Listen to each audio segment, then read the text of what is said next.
TS4 Telugu channel కి స్వాగతం. నేను సంధ్య. ముందుగా ముఖ్యాంశాలు. నాటి మోదీ స్థానంలో మన్ కీ బాత్ కుర్రాడు.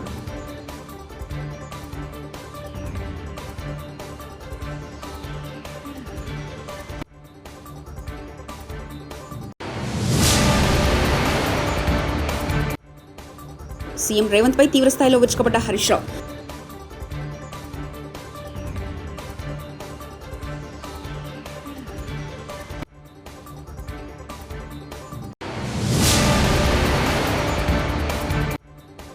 ప్రతి నెల వృద్ధులను చంపాలని లక్ష్యంగా పెట్టుకున్నారా షర్మిల.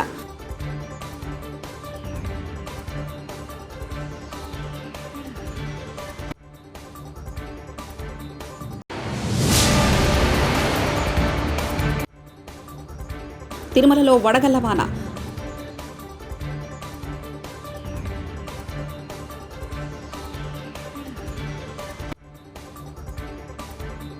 అదృష్టం వరించడం అంటే ఇదేనేమో. ఏకంగా ప్రధాని మోదీ ఒకనాడు పోటీ చేసిన సీట్ టికెట్ ఓ సాధారణ యువకుడికి దక్కితే, అది కూడా ఆయనకు చెప్పకుండానే మంజూరు చేస్తే, సిట్టింగ్ ఎంపీని కాదని మరీ ఇస్తే వినడానికి ఆశ్చర్యంగా కనిపించినా ఇది నిజం. గుజరాత్లోని వడోదర స్థానంలో బీజేపీ ఈసారి ప్రయోగం చేసింది. ఈ స్థానంలో 33 ఏళ్ల హేమంత్ జోషి అనే కుర్రాడిని నిలిపింది. रविंद्रनाथ टैगोर जी की जन्म जयंती पर यहां आया था और बंगाल में आकर के मैंने सामाजिक सुरक्षा की योजना लॉन्च की थी। 90 पैसे में इंश्योरेंस, ये योजना लॉन्च की थी मैंने, और आज देश के करोड़ों गरीबों को इसका लाभ हो रहा है। मैं बोलपुर के इस मंच से गुरुदेव के चरणों में प्रणाम करता हूं, उन्हें श्रद्धापूर्वक नमन करता हूं। मैं जब भी बंगाल आता हूं, कई सवाल मेरे मन में चलते हैं। आज जो पश्चिम बंगाल की स्थिति है, क्या ऐसी ही बंगाल की कल्पना हमारे पूर्वजों ने की थी? बीते अनेक दशकों में जैसी खूनी राजनीति, भ्रष्ट राजनीति यहां चली है, वो देखकर हमारे पूर्वज क्या सोचते होंगे। गुरुदेव की इस धरती पर टीएमसी ने असामाजिक तत्वों को लोगों का शोषण करने की खुली छूट दे रखी है।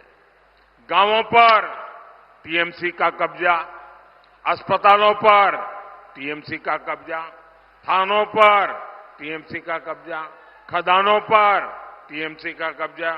ऐसे कोई पॉलिटिकल पार्टी जो ऐसे गिरोह की तरह काम करती है क्या? माफिया चलाती है क्या? ये संदेश खाली में बहनों के साथ जो कुछ भी हुआ वो ऐसे ही माफिया राज का परिणाम है। ऐसे न जाने कितने संदेश खाली यहां अभी भी दबे पड़े हैं। जब जांच एजेंसियां अपना काम करने आती हैं तो उन पर हमले किए जाते हैं और सरकार के लोग हमलावरों का साथ देते हैं। बंगाल में टीएमसी भीड़ तंत्र चला रही है, गणतंत्र की उसने कब्र खोद दी है। आए दिन कोर्ट को छोटी छोटी बातों के लिए यहां सरकार को फटकार लगानी पड़ती है। देश को लोकतंत्र और संविधान के विरुद्ध चलने वाले ऐसे कारनामों पर लगाम लगानी जरूरी है और इसके लिए आपको मोदी को मजबूत करना है। కేంద్ర హోంమంత్రి అమిత్ షా వీడియో మార్ఫింగ్ కేసులో 5 నిందితుల్ని బెయిల్ మంజూరు అయింది. ఈ కేసులో TPCC social media team members Pendyala Vamshikrishna, Manne Satish, Naveen, Asma Taslim గీతలను హైదరాబాద్ సైబర్ క్రైమ్ పోలీసులు అరెస్ట్ చేశారు. నిందితులను ఈరోజు నాంపల్లి కోర్టుకు హాజరుపరచగా వారికి కోర్టు కండిషనల్ బెయిల్ మంజూరు చేసింది. 10,000 పూచీకత్తుతో బెయిల్ మంజూరైంది. తదుపరి ఆదేశాలు వచ్చే వరకు నిందితులు ప్రతి సోమ శుక్రవారాలు కేసు ఇన్వెస్టిగేషన్ ఆఫీసర్స్ ముందు హాజరు కావాలని నాంపల్లి కోర్టు ఆదేశించింది. ముఖ్యమంత్రి రేవంత్ రెడ్డి నిన్న సిద్దిపేటలో చేసిన వ్యాఖ్యలు అసంబద్ధమైనవని మాజీ మంత్రి హరీష్ రావు అన్నారు. శుక్రవారం మీడియాతో మాట్లాడుతూ రేవంత్ రెడ్డికి దేవుడు శాపాలు పెట్టారని, ఆయన ఎప్పుడు నిజాలు మాట్లాడారంటూ వ్యాఖ్యలు చేశారు. సిద్దిపేట అభివృద్ధిని సీఎం కళ్ళు ఉండి చూడలేకపోయారంటూ విమర్శించారు. సిద్దిపేట అభివృద్ధిలో ఎన్నో జాతీయ రాష్ట్ర స్థాయి అవార్డులు సాధించిందని తెలిపారు. సిద్దిపేట పేరు లేకుండా అవార్డులు రాలేదని, సిద్దిపేటకు తాము ఏం చేయలేదో రేవంత్ రెడ్డి చెప్పాలని డిమాండ్ చేశారు.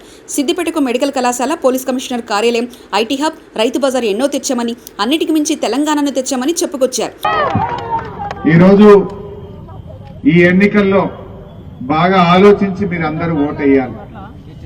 పోయిన అసెంబ్లీ ఎన్నికల్లో ఏమైందంటే కాంగ్రెస్ పార్టీ వాళ్ళు 6 గ్యారంటీలని ఊరిచ్చింది. 100 రోజుల్లో అమలు చేస్తామన్నారు. మొదటి రోజే సంతకం పెడతామన్నారు. నమ్మి ఓటేసిన పాపానికి 6 గ్యారంటీల మాట దేవుడెరుగు గాని ఉన్నాయి కూడా వాపసు పోతా ఉన్నాయి. మన కేసీఆర్ ఉన్నప్పుడు మంచి మంచి పథకాలు అమలైనాయి. ఈ కాంగ్రెస్ వాళ్ళు వచ్చినాక ఈ సర్కారు రివర్స్ గేర్ లో నడుస్తున్నది. ఆ రోజు సర్కార్ దవాఖాన్లలో మీ బిడ్డ కాన్పుకు పోతే కేసీఆర్ కిట్ వస్తుండే. ఈ గవర్నమెంట్ వచ్చి 5 నెలలైంది, కేసీఆర్ కిట్ బంద్ అయిపోయింది. కేసీఆర్ ఉండగా బోరు బాయిల కాడ 24 గంటల నాణ్యమైన కరెంట్ వచ్చింది. కాంగ్రెస్ వాళ్ళు వచ్చిండ్రు, మళ్ళా కాలిపోయే మోటార్లు స్టార్ట్ అయినాయి. 12-14 గంటలు కూడా బాయి కాడ చక్కగా కరెంటు రానటువంటి పరిస్థితి వచ్చింది. అదేవిధంగా మూడో విషయం రైతు బంధు. కేసీఆర్ ఉండగా కరోనా కష్టకాలంలో కూడా టైం మీద పెట్టుబడికి రైతు బంధు ఇచ్చిండు మన కేసీఆర్. కాంగ్రెస్ వాళ్ళు వచ్చి 5 నెలలే వడ్లు కోతకొచ్చినాయి, కళ్ళలకు వచ్చినాయి, కానీ పురాగా రైతు బంధు పడలే. ఇంకా రైతు బంధు మాయం, కళ్యాణ లక్ష్మి మాయం, కేసీఆర్ కిట్టు మాయం, 24 గంటల కరెంటు మాయం, అన్ని ఆగం చేస్తా ఉన్నారు. ఇవాళ ఇచ్చే కళ్యాణ లక్ష్మి చెక్కు కూడా టైం మీద వస్తలేదు. తులం బంగారం అన్నాడు పుణ్యాత్ముడు, తులం దేవుడేరు గారి కళ్యాణ లక్ష్మి చెక్కు కూడా బంద్ అయింది.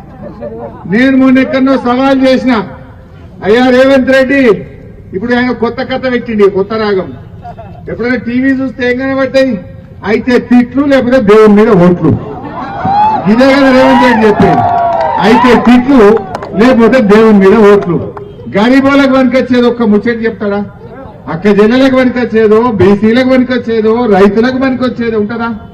ఉన్నాయి కూడా కొట్టుడు. అప్పుడు అసెంబ్లీ ఎన్నికల ముందైతే ఇక బాండ్ పేపర్ మీద రాసిచ్చాడు. ఈ కాంగ్రెస్ వాళ్ళ పుణ్యమాని ఆ బాండ్ పేపర్ ఎత్తు కూడా పోయింది. బాండ్ పేపర్ అంటే ఒక నమ్మకం, బాండ్ పేపర్ అంటే ఒక విశ్వాసం. ఎందుకు? ఏదైనా భయాన్ని ఇచ్చినామని బాండ్ పేపర్ మీద 10 రూపాయల కాగితం మీద రాసుకుంటే కులంలో కూర్చున్నా, పెద్ద మనుషులో కూర్చున్నా, పోలీస్ స్టేషన్ పోయినా చెల్తుందని నమ్మకం. ఈ కాంగ్రెస్ వాళ్ళు చెప్తే వాడు నమ్మటట్లేదని బాండ్ పేపర్ మీద రాసిచ్చారు. ఇక మేము గెలవంగానే మొదటి సంతకం ఇదే, 100 రోజుల్లో ఇస్తాం. వచ్చే 2500 అక్క జిల్లాల బ్యాంకులు 1 తారీఖు నాడు వాడే అన్నారు. పాపం నమ్మి ఓట్లేస్తే నట్టేట ముంచింది ఈ కాంగ్రెస్ పార్టీ. నేను ఒక మాట అంటున్నా, ఇప్పుడు ఊళ్ళో ఎవరైనా చెక్ ఇస్తారు, చెక్ ఇచ్చి పైసలు తీసుకుపోతారు. చెక్ మనం బ్యాంకులో వేసినామనుకో, అది బౌన్స్ అయితే శిక్ష పడుతుందా పడదా? చెక్ బౌన్స్ అయితే ఏమైతుంది? మరి ఇలా కాంగ్రెస్ వాడు ఇచ్చిన బాండ్ పేపర్ బౌన్స్ అయింది కదా. 100 రోజుల్లో ఇస్తామని ఇచ్చిన బాండ్ పేపర్ బౌన్స్ అయిందా లేదా?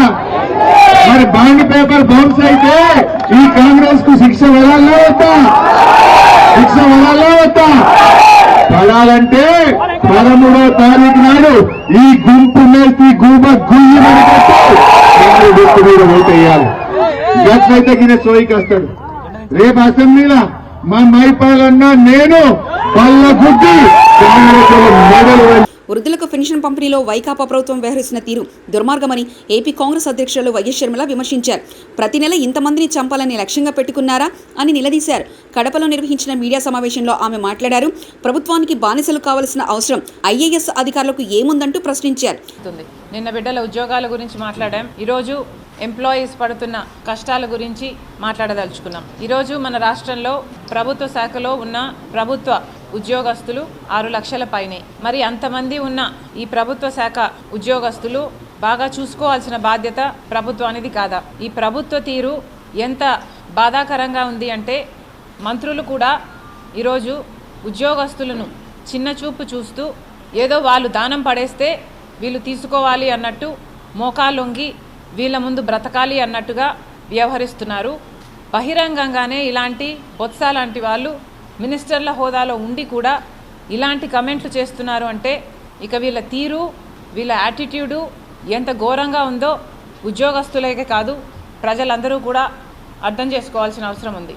వారి గొంతుని నొక్కేస్తూ, వారి హక్కులని కాలరాస్తూ ఈరోజు ప్రభుత్వం వ్యవహరిస్తున్న తీరు దారుణం. ఇన్ని సంవత్సరాలుగా జగన్మోహన్ రెడ్డి గారు అమలు చేస్తానని చెప్పి కూడా ఇన్ని సంవత్సరాలుగా వాళ్ళు మాకు సిపిఎస్ వద్దు, మాకు ఓపీఎస్ఏ కావాలి అని వాళ్ళు ఇంతగా అడుగుతున్నా, వాస్తవానికి కొట్లాడుతున్నా, పదే పదే ఈ అంశాన్ని లేవనెత్తుతున్నా ప్రభుత్వం మొండి వైఖరి వల్ల ఈ రోజు వరకు వాళ్ళను తిప్పించుకుంటున్నారు తప్పితే వాళ్ళ మొర వినింది లేదు, ఆలకించింది లేదు. మరి 5 సంవత్సరాలు ప్రభుత్వంలో ఉన్నారు. మరి 5 సంవత్సరాలుగా వాళ్ళ డిమాండ్స్లో ఏ ఒక్కటైనా మీరు నెరవేర్చారో లేదో ప్రభుత్వం సమాధానం చెప్పాలి. పోనీ ఒక్క విషయంలోనైనా మీరు వాళ్ళ తరపున నిలబడ్డారా? కనీసం వాళ్ళకు టీఏడిఏలు కూడా మీరు ఇవ్వటం లేదు. ఎన్ని విషయాలలో ఈ ఉద్యోగస్తులకి మీరు బకాయిలు ఉన్నారో ఒకసారి వెనక్కి వెళ్ళి రికార్డ్స్ చూడండి.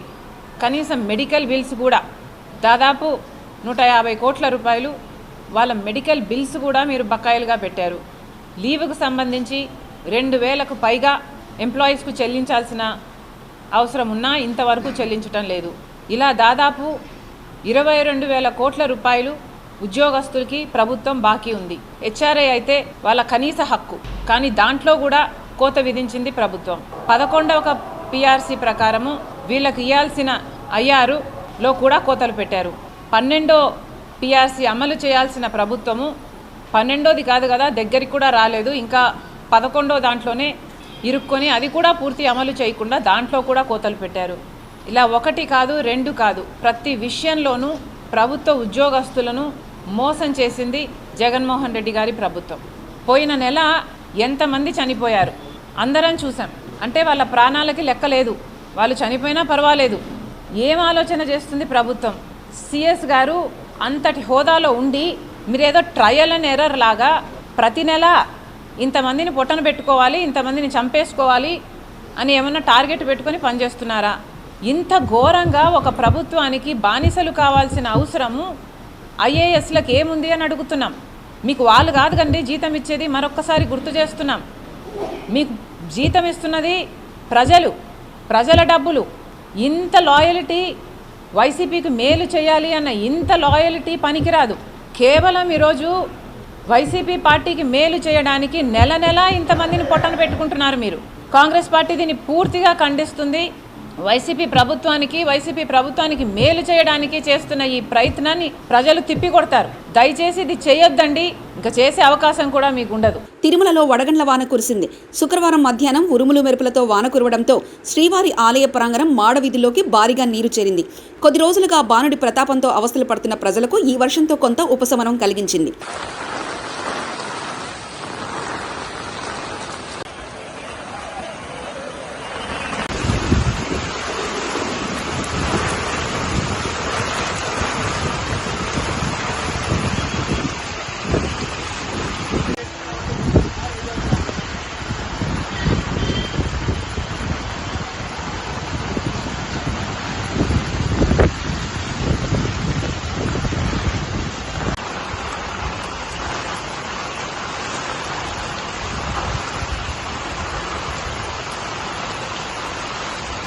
హైదరాబాద్ సమీపంలో తురకయంజల్లో పద్మశ్రీ అవార్డు గ్రహీత కిన్నెర వాయిద్య కళాకారుడు దర్శనం మొగలయ్య ఓ నిర్మాణ స్థలంలో కూలీగా పనిచేస్తూ కనిపించారు. మండుటెండలో రోజువారీ కూలీగా మరి దుర్భరమైన పరిస్థితుల్లో ఆయన పనిచేస్తున్న వీడియో ఇప్పుడు సోషల్ మీడియాలో వైరల్గా మారింది. దీంతో మొగలయ్యకు వచ్చిన కష్టం పైన, మన దేశంలో పద్మశ్రీ అవార్డు గ్రహీతలకు ఉండే ప్రాధాన్యత పైన చర్చ జరుగుతుంది. వరంగల్, ఖమ్మం, నల్గొండ పట్టభద్రుల ఎమ్మెల్సీ అభ్యర్థి తీర్మాన మల్లన్న నామినేషన్ కార్యక్రమంలో నకరికల్ ఎమ్మెల్యే వేముల వీరేశం పాల్గొన్నారు. నామినేషన్ సందర్భంగా కాంగ్రెస్ నాయకులు భారీ ర్యాలీగా బయలుదేరారు. ఎమ్మెల్యేలు వీరేశం, బీర్ల ఐలయ్య మరియు జిల్లాల నాయకులు, కార్యకర్తలు పాల్గొన్నారు.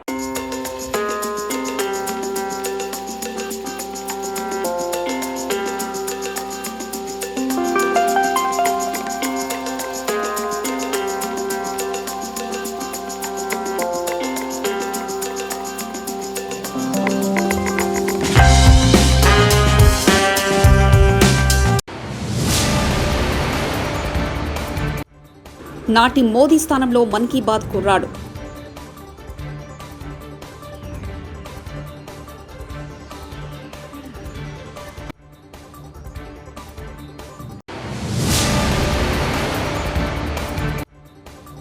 సీఎం రేవంత్ పై తీవ్రస్థాయిలో విరుచుకుపడ్డ హరీష్ రావు.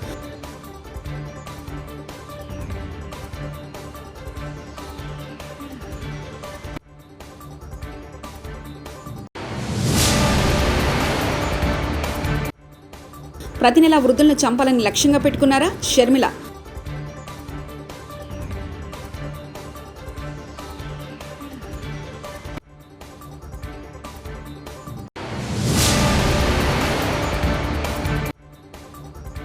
తిరుమలలో వడగళ్ల వాన.